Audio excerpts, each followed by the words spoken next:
नमस्कार दोस्तों, Haryana study IQ YouTube channel पर आप सभी का बहुत बहुत स्वागत है।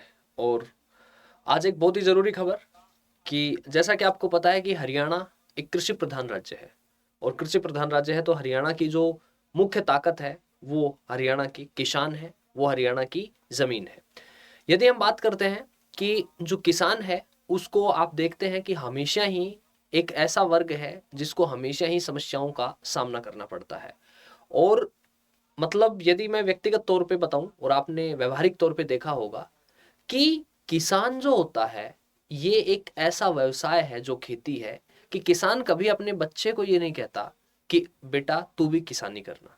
इसके अलावा आप किसी भी प्रोफेशन में देखेंगे तो आप देखेंगे कि वहाँ पर जो भी पेरेंट्स होते हैं और जैसे और बहुत सारे जो गवर्नमेंट जॉब के अलावा बहुत सारे जो बिजनेस होते हैं या फिर और जो काम होते हैं उसमें जो बाप होता है, माँ होती है, जो पेरेंट्स होते हैं वो बच्चे को उसी बिजनेस में लेके आना चाहते हैं।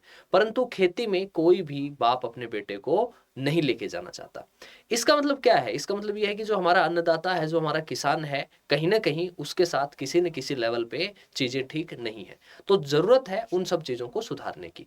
और हालांकि यदि हम पिछले कुछ समय से देखें तो खासा सुधार आया है। इस चीज़ पर सरकारों के द्वारा ध्यान दिया गया है, चाहे वो केंद्र सरकार हो, चाहे वो विभिन्न राज्यों की राज्य सरकारें हों, कि किसी भी तरीके से किसान को जो सुविधाएं दी जा सकती हैं वो सुविधाएं दी जाएं।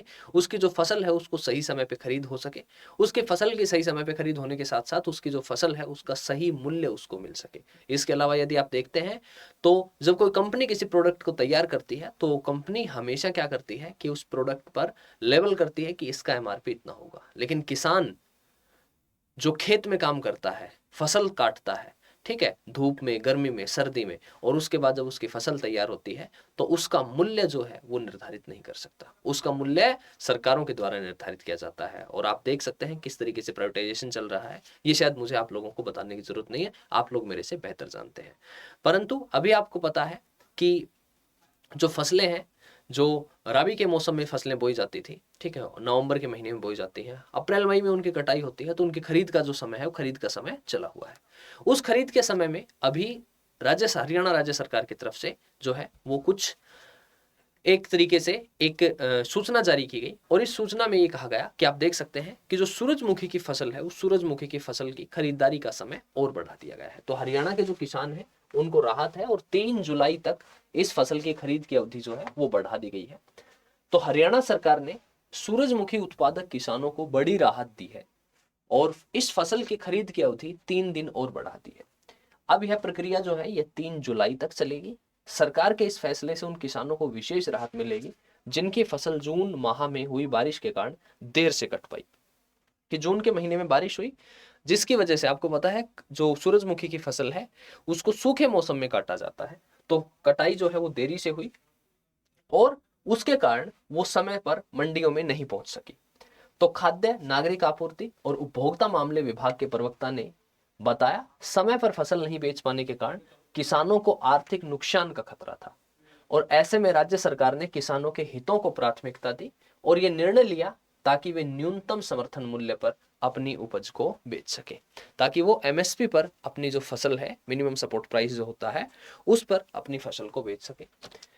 राज्य में सूरजमुखी की खरीद का कार्य दो प्रमुख एजेंसियां, हैफेड और हरियाणा वेयर हाउसिंग कॉर्पोरेशन।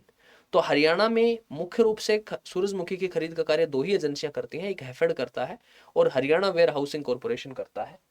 वर्ष 2025-26 में अब तक 47,300 मीट्रिक टन सूरजमुखी की खरीद की जा चुकी है, जो पिछले वर्ष की तुलना में कहीं अधिक है। उल्लेखनीय है कि वर्ष 2024-25 में कुल 38,903 मीट्रिक टन सूरजमुखी की खरीद हुई थी।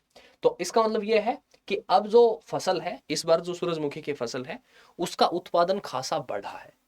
और प्रवक्ता ने बताया कि सरकार किसानों के साथ खड़ी है, उनकी हर समस्या का समाधान प्राथमिकता के आधार पर किया जा रहा है। फसल खरीद अवधि बढ़ाने का यह कदम उसी दिशा में एक और मजबूत प्रयास है।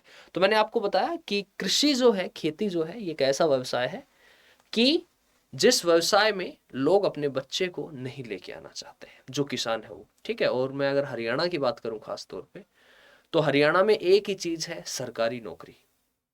चाहे वो सरकारी नौकरी आप ग्रुप सी में हो, आप ग्रुप डी में हो, ग्रुप बी में हो, ग्रुप ए में हो, किसी भी पद पे हो, परंतु आपको एक सिक्योरिटी सेफ्टी चाहिए, और सेफ्टी सिक्योरिटी केवल और केवल एक ही उसके लिए जो है वो साधन है, एक ही चीज़ है कि आपको किसी भी तरीके से जो है वो तैयारी करके, मेहनत करके, पढ़ाई करके, और आपको एक गवर्नमेंट जॉब में सेटल होना है ताकि आपके जीवन की सुनिश्चितता हो सके। परंतु सरकारें कुछ समय से इस पर ध्यान दे रही है, और आने वाले समय में यदि मैं बात करूं तो इसमें अच्छे खासे स्कोप है यदि ठीक तरीके से चीज़ों को सही तरीके से संचालित किया जाए तो इसी नोट के साथ आज रोकना चाहता हूं। मुलाकात करते हैं नेक्स्ट सेशन में। तब तक के लिए bye bye, see you, take care, best of luck.